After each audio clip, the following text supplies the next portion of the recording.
We will push on from Camogie to the action this weekend. And as ever, by the way, I should say, of course, our GAA coverage on the Indosport podcast is with thanks to AIB, who are very much at the heart of Gaelic games across both club and county. And in 2025, they are celebrating a decade of sponsoring the All-Ireland Senior Football Championship. And with this year's championship shaping up to be one of the most competitive in years, AIB more excited than ever to bring fans closer to the action. You can check out the hashtag #TheToughest for more. Martin and Colm still with us. So the provincial finals, Colm, they're back. Certainly 3 of the 4 we're into. Scheduling for a moment. Just let's keep the controversial air for a moment. So I'm looking ahead to my weekend and I see that the most anticipated match of the season thus far, in my book, the All-Ireland champions defending Armagh against a lot of people's favourites, Donegal, is at 5:25pm on terrestrial television, RTE and BBC. The country will be watching. Meanwhile, Clare and Tip, both fighting for their lives in what is effectively like a knockout kind of game, will be an amazing occasion. And the hurling starts at 6 on GAA+. And then I flick to Sunday to see what the double header on RTE is. And there is only one game because the Leinster final is on and there's nothing before that. Now, I think the origin of this is that the Donegal ladies are playing the Armagh ladies in the football, so the LGFA inquired about the possibility of a double header. And so if the Ulster men's final was to go at, say, 1:45, that would mean the women's final would have to start at maybe midday, which is not ideal. And so hence the move to Saturday.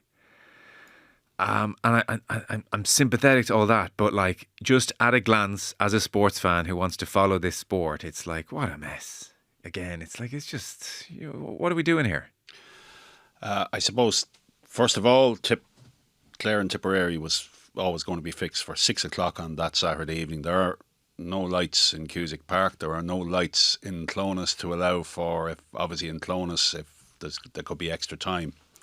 And obviously Ulster GA and the Ulster LGFA wanted to come together as a visual for future integration. So you'll see a lot more of this, obviously with integration in 2 years' time in mind, that they will join their provincial championships. Obviously, 2 o'clock on a Sunday, I would have always have thought that Ulster would be the 4 o'clock game there. So if that was the 4 o'clock game and Leinster was the 2 o'clock game, you probably would have slotted in this fixture. But Leinster are also playing their LGFA, or the Leinster ladies football final is on before the Leinster final. So you're caught both ways with this. Having it any earlier in the afternoon on a Saturday would be a bit of a risk, probably crowd-wise, although I think Donegal and Armagh is always going to sell out. It's such a fixture.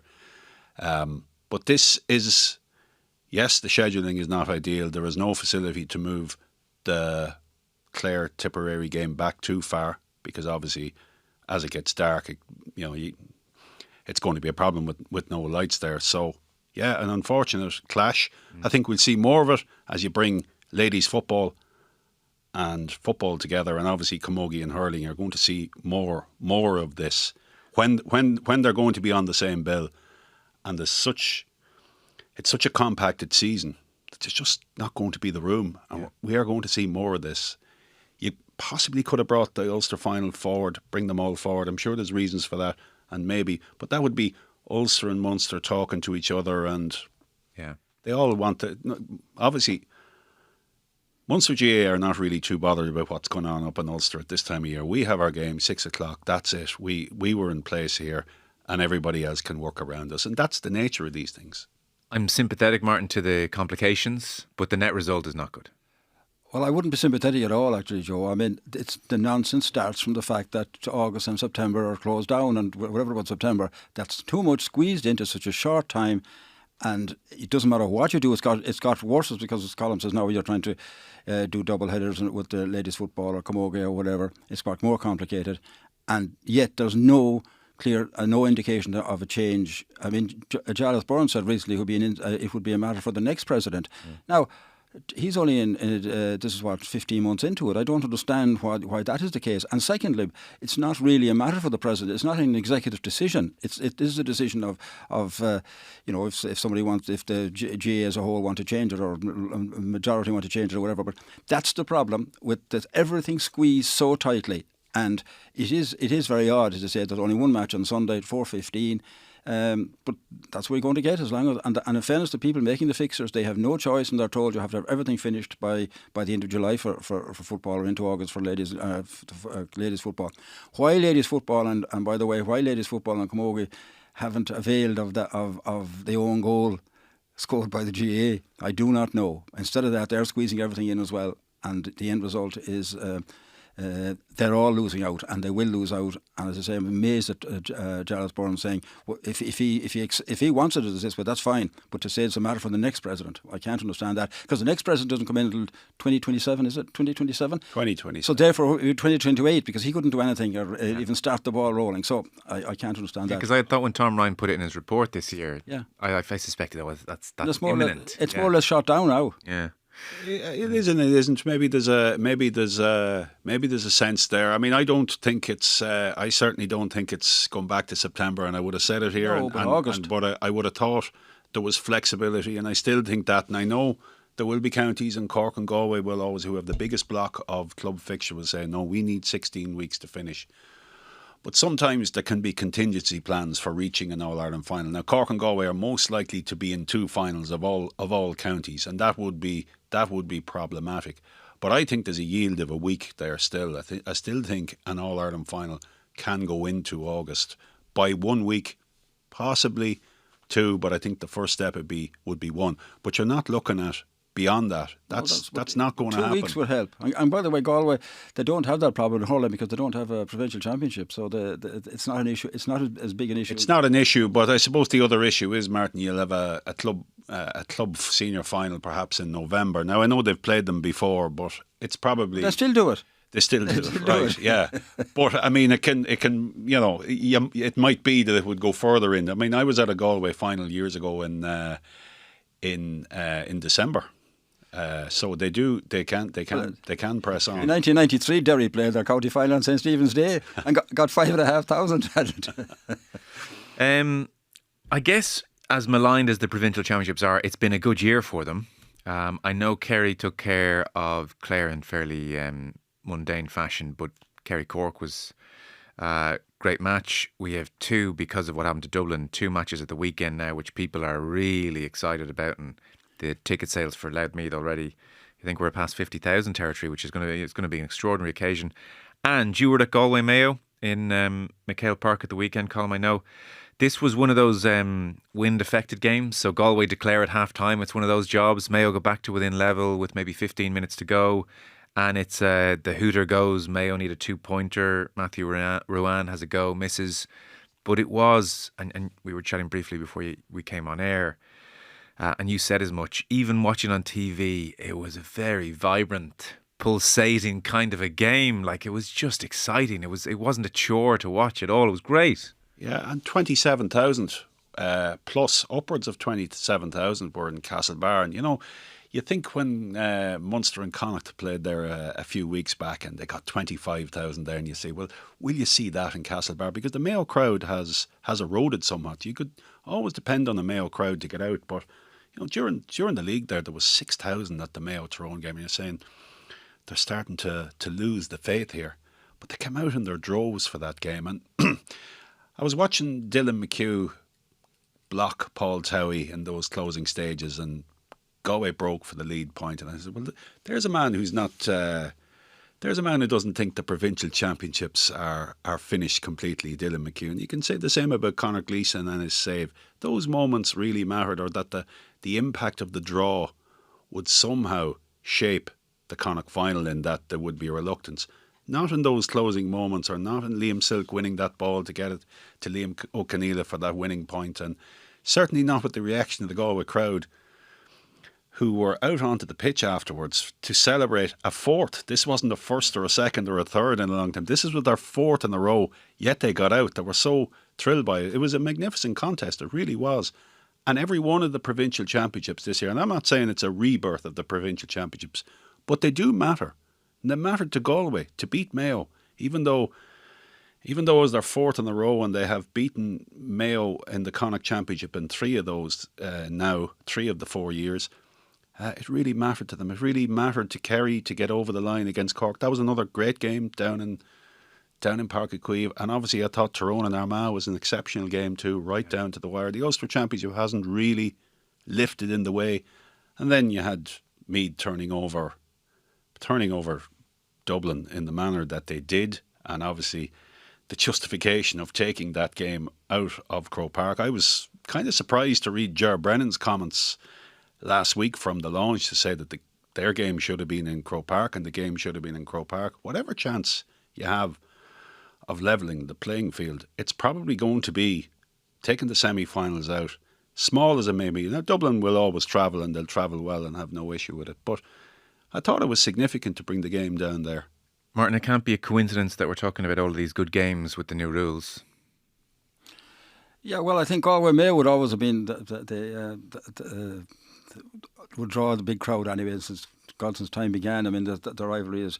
But just on that, I would still zap the Connacht or zap the provincial championships. I think their time has come. Their time is run. They interfere with the scheduling of the All Ireland and the whole lot, and it still gives the likes of Kerry huge advantage. I don't care what anybody says. They only had a match against Cork, which up to this year wasn't even a contest. And meanwhile, Donegal, for instance, or Derry would have to win 4 to win Ulster. Yeah, the new rules. Yeah, I mean, there's a lot. There's certainly have helped a lot. I have a big issue with the imbalance between the goal and the 2-pointer. I think goals were down this year in the provincial championships, even notwithstanding last weekend's. They're still down. The explanation apparently given is that, well, there were more goal shots than in other seasons, but sorry, I mean, Arsenal had plenty of goal shots last night as well, and it didn't do. I mean, it's all about the goals that are scored.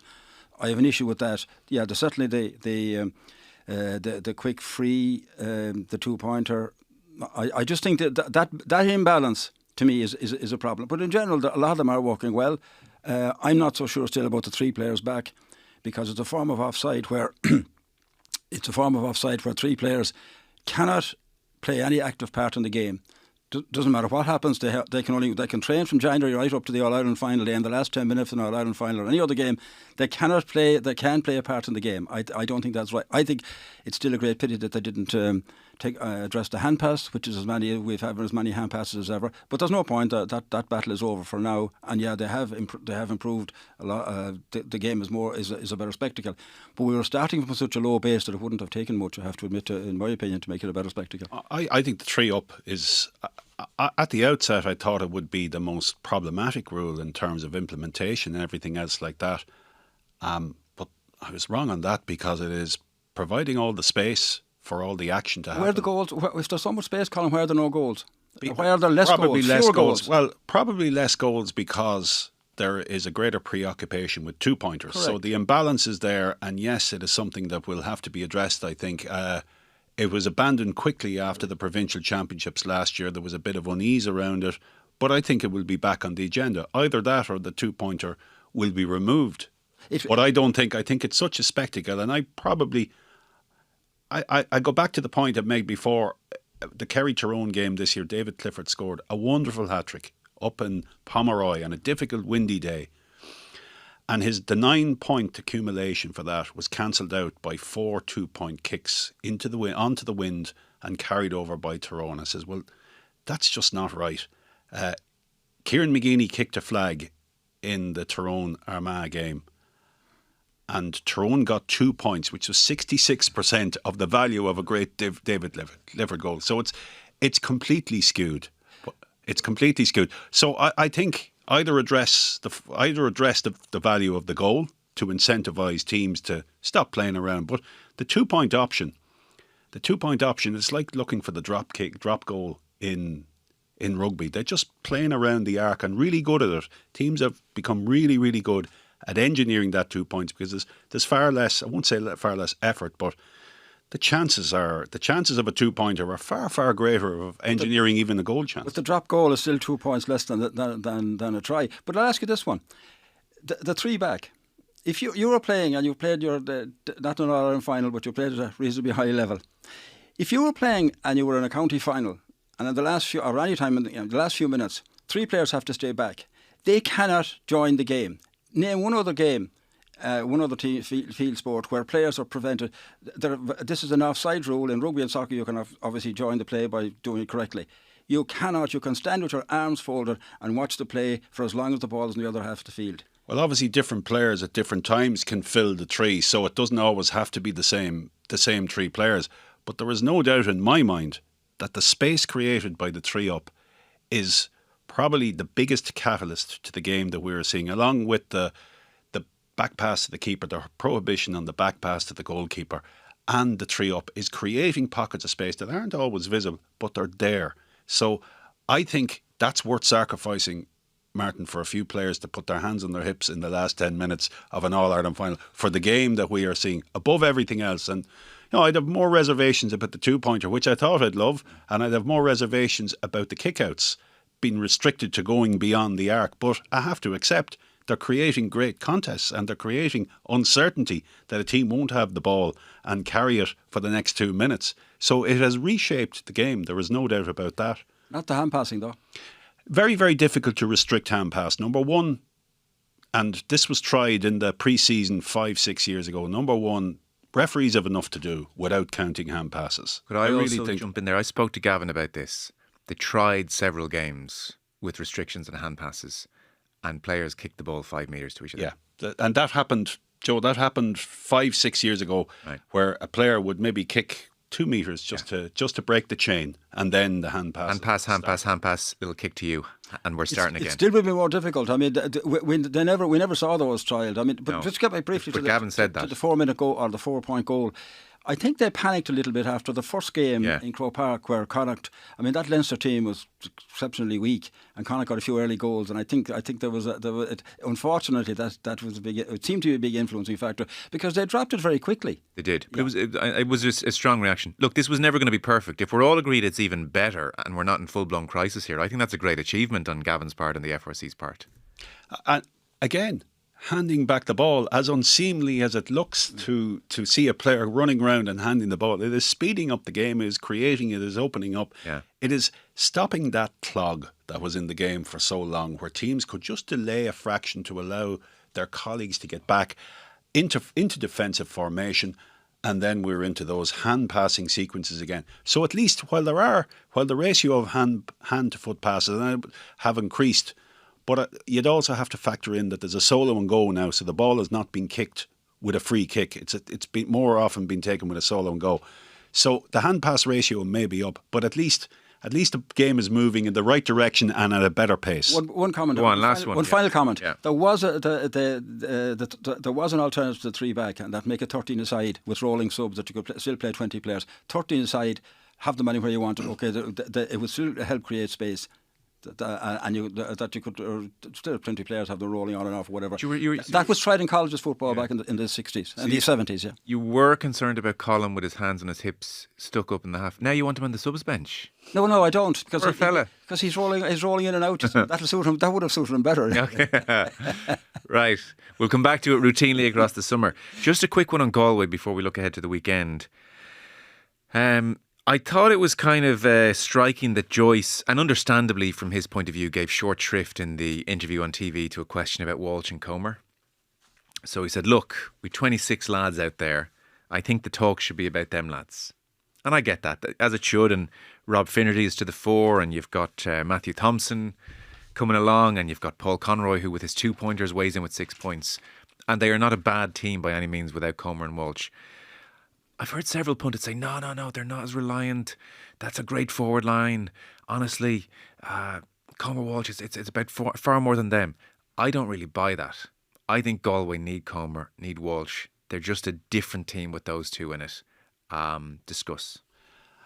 I agree. I think even now, and it's 3 years on from 2022, but I think Shane Walsh showed enough during the league that he is a huge asset, and the biggest asset perhaps to this Galway team, in tandem with Damien Comer. I can see Pádraig Joyce's probably frustration with continually having to answer questions about Comer and Walsh, because they are more often unavailable than they are available. And I think probably from those comments there's a sense that we need to move on from Damien Comer and Shane Walsh. If they're available to us, they're back, but we can't keep hanging our hat on them. But I think they're a different team when those two are going well. Yeah. and they have to be going well. Damien Cormack came off the bench against Dublin in the league game. He looked good. He looked sharp. I thought Shane Walsh up until he came off in that game. So rarely they miss each other so often that they're rarely on the field together. It's a frustration. I think Galway are obviously a better forward line, much better forward line with them together and playing well. I'd put it to you, Martin, almost to the point that if Walsh and Comer were fit and going well, I have Galway as All-Ireland favourites, and without them I don't. And Well, Joyce will hate that and Galway will hate that. Yeah, but that that's is the how I point. see it. If they're going well, I mean, for instance, the All Ireland final last year, Shane Walsh wasn't No. Carney, and that I think is the frustration for them first of all. By the way, You think of Walsh against Dublin and he hobbles off, but like his ball striking, his point taking, he's the difference. well, you think of the Colm and the 2 pointers. I mean, he was doing that Made for it, yeah. before. Yeah, but I think. Unless they're fully fit, and that is the issue. Maybe up to now he would have to play them when they weren't fully fit. He doesn't have that.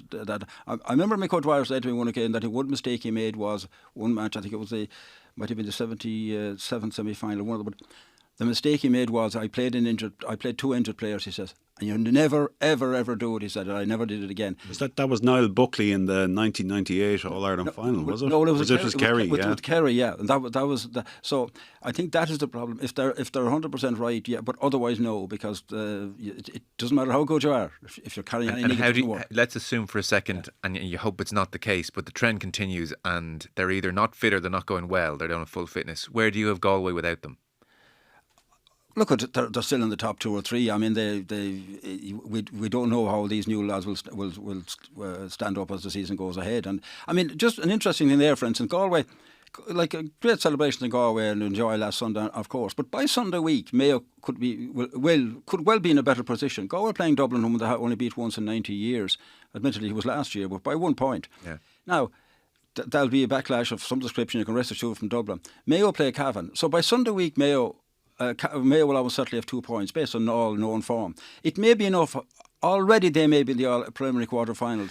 Galway could easily lose to Dublin, be heading to Derry in the next game. So they're the and then have to finish off against Armagh or Donegal. So, it's conceivable that they wouldn't even get into the preliminary quarter-final. That's the reality of it. Mayo could well be in a better position by Sunday week. Yeah. Let's look ahead to the weekend coming then. So, Ulster final, defending All-Ireland champions against a lot of people's favourites. Last year went to penalties, Donegal prevailed. Lots of us looked at McGeeney and Armagh and said, it's just not going to happen. There's a curse here, they're nearly men, and they proved everyone wrong. I was saying to Ronan before we came in, it's kind of mad here. In trying to preview this game, I need to know what the wind is, and I need to know who has it in the first half. So, it actually has taken such an outsized importance into the shape of a game. Never before has the wind been such a factor. But who's declaring at half time, who has the composure to chase a lead, etc. It's kind of a wild thought that the conditions now are essential to preview a game. It's amazing, Joe, that the wind is always blowing down the pitch these days. It rarely blows across a pitch. We had a letter in about that from somebody who really knows their stuff, and to mangle a long explanation, the prevailing wind here is obviously southwesterly, and for the grass to get as much sunlight as possible, the pitches are north-south facing so that they get sun most of the day, and therefore the prevailing wind goes straight through length of the pitch. So this is our lot, and we're stuck with it. Now, all your years covering GA, you never heard that one. Try Pearse Stadium, and the wind goes a lot more straight down the pitch. It is the number 1 for wind, isn't it? Wexford Park. If we're judging, if we're putting our wind list, Pearse Stadium is number 1. Build a wind farm and Wexford Park number 2. Can I ask you something? Because I actually hope on Saturday there's no wind, because it does take on an outsized importance. Because I did tune into Galway Mayo and I missed the first 5 minutes, and I sat down and it was literally like they should have a ticker along the bottom going Galway with the wind first half. I kind of hope there's no wind on Saturday. There was no wind last year, Joe, for the Ulster final. It was a calm Sunday afternoon, a little bit wet, and it was a brilliant game. Great contest. First half especially. Obviously, things got tense after that, but the first half especially, I thought the quality of the kicking between Donegal and Armagh that day, I think it was Armagh were 9 from 11 or 10 from 13. It was both teams were around that. There was about 5 missed chances out of about 24, 25. So the economy was really good. Oisin Gallen, Conor Turber, it was almost a shootout between them. But the remarkable thing is, Armagh are All-Ireland champions, and they went out against Tyrone starting with 6 of that team. I've never seen a transformation of All-Ireland champions from a final to a championship. And what's happened with all the changes? Well, there's injuries. Obviously, Rian O'Neill is missing, and I think Kieran McGeeney is adapting his team to the rules. You see a mobile player like Ross McQuillan coming into it, player like Dara McMullen, who has plenty of talent and was used in the league last year. So I think Armagh are looking at different types of players to play this game too. I think they've adapted who they're using to the circumstances that are there. 6, not for 9 players. Now I think it'll probably rise by the weekend. I think there'll be more players. But Jarlath O'Byrnes is back into the team. Again, a great ball carrier, a player who you would think can clear 20, 30 metres off a solo and go if he's fouled. He's great mobility. And they have more like that. So I think they're playing a different game. I think they're playing a faster game, and the team is adapting to that. Which is quite impressive to turn around from All-Ireland champions. I think so. I think to win that game against Tyrone with that level of change, and as I said, I think it'll probably rise to, maybe it could come up to 8 or 9 for this weekend. I'm not sure. But it shows the depth of Armagh's squad. And it certainly underlines that if we think that they're a one-off, as in last year, I think we're well mistaken on that. I think they're very, very much among the front runners with Galway, Donegal and Kerry. I bumped into one of the 6 in a row dubs during the week, won't name him, and I said, who wins the All-Ireland? And he said, Donegal, McGuinness. Just said McGuinness. Yeah, but that's been doing the rounds since Jim McGuinness came back. Jimmy's winning matches, you know. I mean, even now, and as Colm points out, that with Armagh, I can't, like, they're way behind in the betting for the All-Ireland, way behind Donegal, for instance. Do you see it that way? No, I don't. I think Armagh will win on Sunday, but I mean, in the longer term, I don't think Donegal will win the All-Ireland either. I think there's this sort of, blind faith that Jim McGuinness knows more and has plans and plots and strategies that nobody else can quite get. I just don't. I don't get that. I think there are better teams than Donegal out there, and I think, however good Jim McGuinness is, however, I don't think he'll be the difference to get them over the line, get them winning the All Ireland. Michael Murphy's return has helped. There's no doubt about that. But I did this blind faith that because Jim McGuinness is back, we the All-Ireland semi-final last year. Was it not? I mean, okay. So what he did first time around was, you'd say, exceptional, and then he takes a group that are on the floor last year and gets them to within a kick of a ball to an All-Ireland final against Galway in that semi-final, and now he's at year 2. I say it's a fairly good track record. But I'm not criticising him. I'm merely saying that this assumption that because Jim is back. I mean, bear in mind after 2012. When they won the All Ireland, I mean, they were after that. The magic was gone then. They should have won a second All Ireland. Yeah. They should have won in 2014. Having taken out that Dublin team, I felt they should have beaten Kerry in that final. I would have had them as my favourites. I don't think it was the greatest Kerry team to win an All Ireland title. They were without Colin Cooper. I think Donegal messed up that day. In the All-Ireland final. They were very, very close to salvaging something at the end of that with Colin McFadden had a goal chance, and they gave away a goal from a kick out to Kieran Donaghy, if you remember as well. So but then they again, were the margins. You say, well, then where was your Messiah then? No, but I would also point out, Colm, that in the 2012 All-Ireland, when Mayo came back at them in the second half, Mayo shot 4 wide. I think they were 2 points down. So we can make all the matters at the end is the record books. Well, you look back at a county like Donegal, who have won 2 All-Ireland titles in their history, and I think it's a fair achievement to win one and to get back to an All-Ireland final. You look at what Armagh did last year, and they've won 2 All-Ireland titles. They've obviously been to more All-Ireland finals in the past, but they've won 2.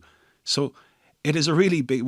If the benchmark is Kerry and Dublin, who have won so much, I don't think it can be that. Jim McGuinness took that 2011 team and improved them in 2012, and that was the pathway. They got better in 2012, and they played a more expansive game. And I have a suspicion they'll get better. Probably the scope for improvement may not be as much this year as it was from 11 to 12. I think they were more expansive last year. But you go back to that All-Ireland semi-final against Galway, Joe, and Oisin Gallen had a kick from a free to put over to give them the momentum and go ahead. And he pulled it. And you think if Michael Murphy's standing over that goes over.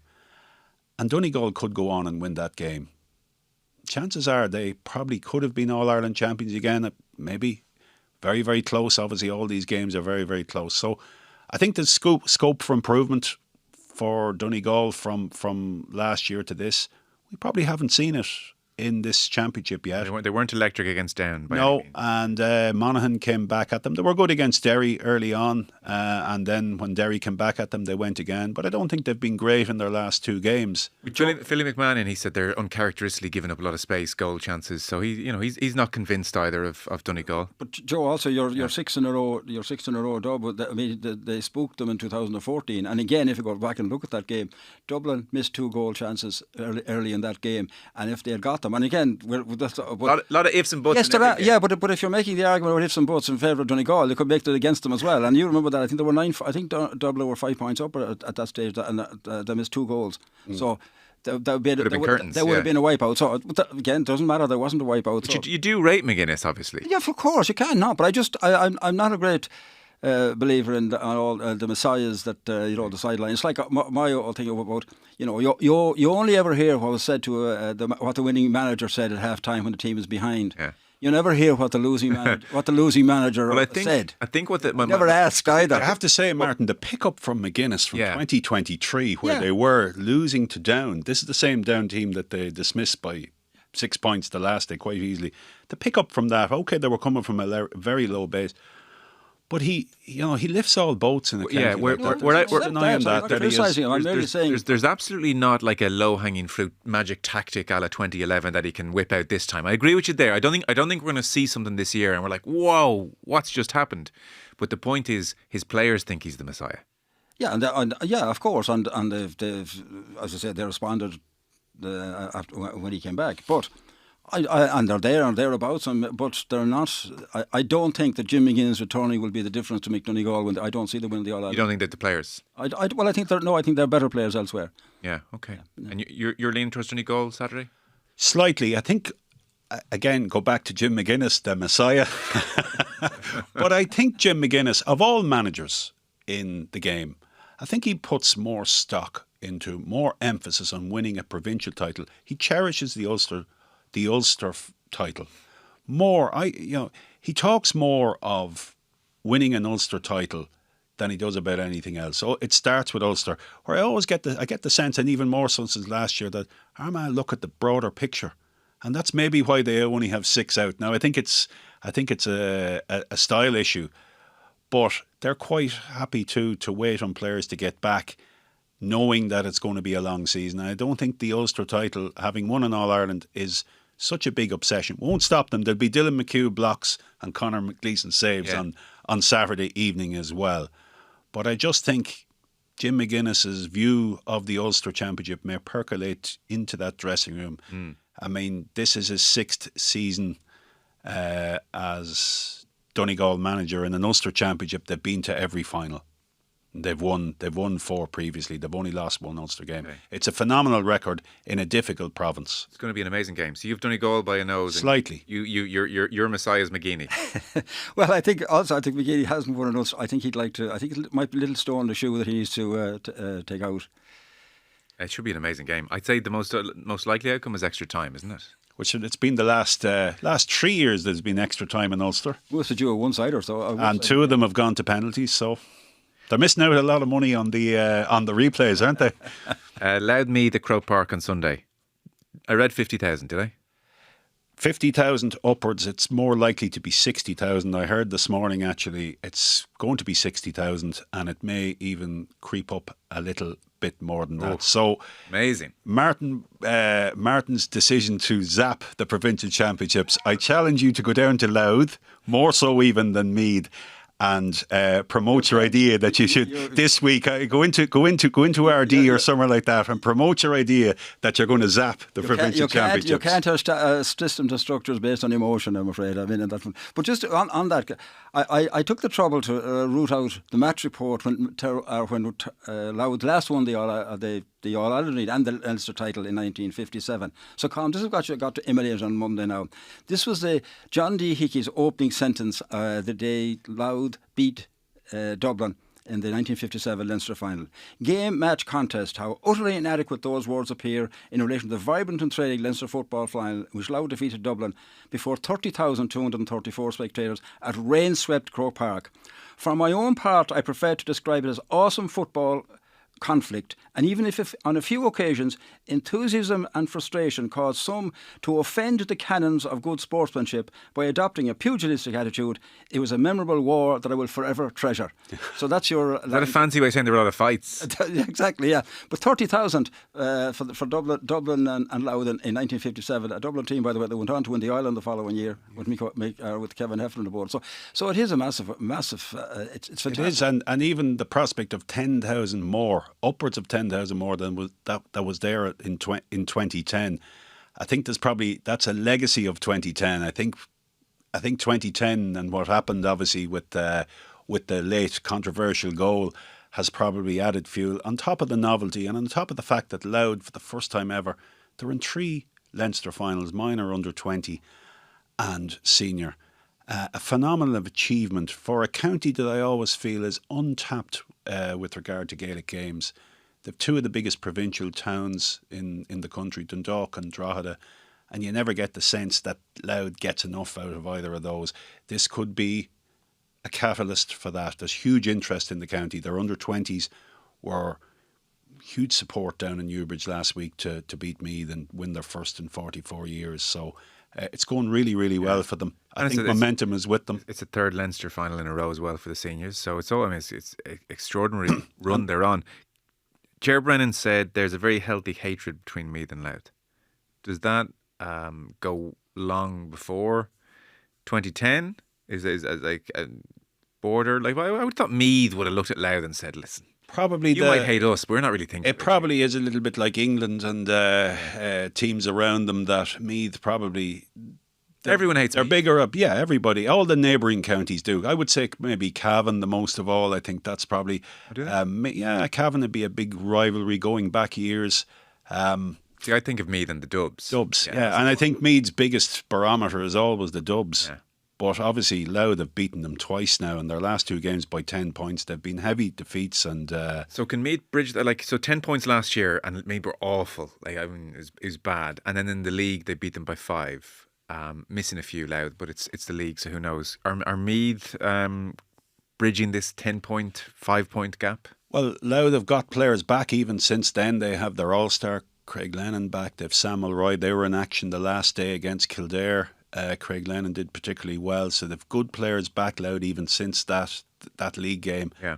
And that augurs very well for them. Conor Grimes too, a powerful ball carrier. So Meath have players back as well. Obviously Matthew Costello and Ronan Jones off the bench was very good the last day against Dublin. And you'll always get a lift from beating Dublin. Obviously you will. And there's no doubt about it. I think the bookies have Meath slightly favourites. But do they? The expectation is really around Louth that this is it. I'm not saying it's now or never because they have a lot of good players coming, but there's a sense for this group that coming to their 3rd Leinster final. There's no Dublin here. There's a team that we beat by 10 points in the championship last year. They can't have improved that much. So this is it on Louth in many respects, that this is such a good opportunity because Dublin are going to come roaring back with a new team in Leinster. They'll probably win 2 of the next 3 or 3 of the next 4 in Leinster. It'll take a while before it flatlines in terms to fully dilute their dominance, I think. So great opportunity for Louth. They are playing well. They came from behind against Kildare. They were 6 down at one stage. And really brilliantly. I mean, and played good football. Yeah, good football. Several leaders stood up. There were like big 2-pointer scores, great composure under pressure. Like, it was a great performance in many respects. And then Meath were excellent against Dublin. I mean, they pressed the life out of them. Like a hyper intensity, took their 2-pointers, defended really well. So they both come in here feeling pretty good, I would think, Martin. Oh yeah, I mean Louth even last year did well against Dublin, but I just think that the lift that will give Meath. I mean, some counties, and Meath would be among them, and you'd find it with maybe in the west when Sligo and Leitrim, say, if they beat Galway, they expand. So in this case, a Meath Meath are in a situation now where we've beaten Dublin. We cannot. What does it mean if we don't win this? If we don't win the Leinster title? I just think that the improvement. There'll be a big. They'll just, and also the pressure is on Louth, and we don't know how they'll react to it. You could say the same pressure actually, oddly enough, isn't on Meath because they weren't expected to beat Dublin. Louth, I think they'll see this as the chance, and you're right. Dublin will be roaring back next year. I just think that I think Meath will do it. Struck me, do you? It's the biggest crowd these two sets of players will have ever played in front of. Mm-hmm. And Ger Brennan was at the launch, and he was asked what kind of game he expects, and he said, "This is going to be nervy." I would agree with that. I think it will be on both sides. It's new to me that this level they've been playing Dublin, but and the majority of them have been in semi-finals or quarter-finals. I think it is. And my memory of 2010 was how nervy it was that neither team got into any flow. Right. That it's different against Dublin because you're not really expected. You can throw everything at it.